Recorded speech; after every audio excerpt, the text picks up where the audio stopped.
Jadi kelahiran Nabi Muhammad itu singkatnya bukan sekedar hari, bukan sekedar sosok. Yang penting bukan bulannya, yang penting cahaya yang dilekatkan kepada beliau. Cahaya itulah wujudnya pedoman berkehidupan.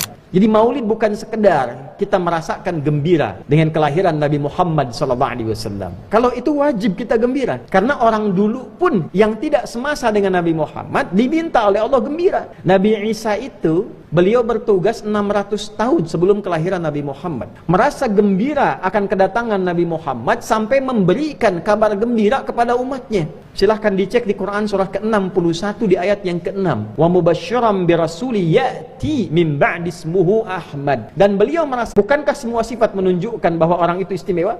Nabi lain namanya Zat. Nabi Muhammad semua melekat kepada beliau sifat.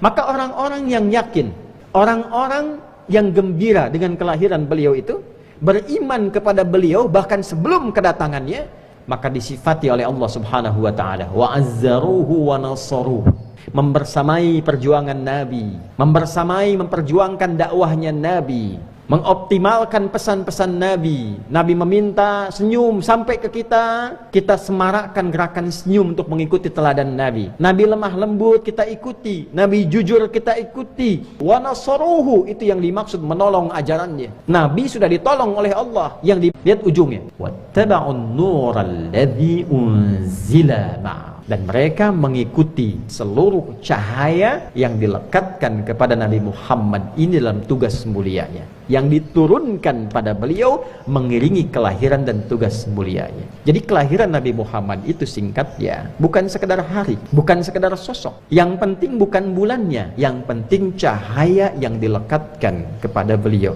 Cahaya itulah wujudnya pedoman berkehidupan. Jadi setiap datang bulan Maulid, yang harus kita pelajari itu cahayanya. Yang harus kita viralkan itu cahayanya. Bagus, penting. Kita gembira, kita bahagia, kita ekspresikan, banyak sholawat, banyak mengenal kepribadian Nabi. Tapi maka cahaya itulah wujudnya pedoman berkehidupan.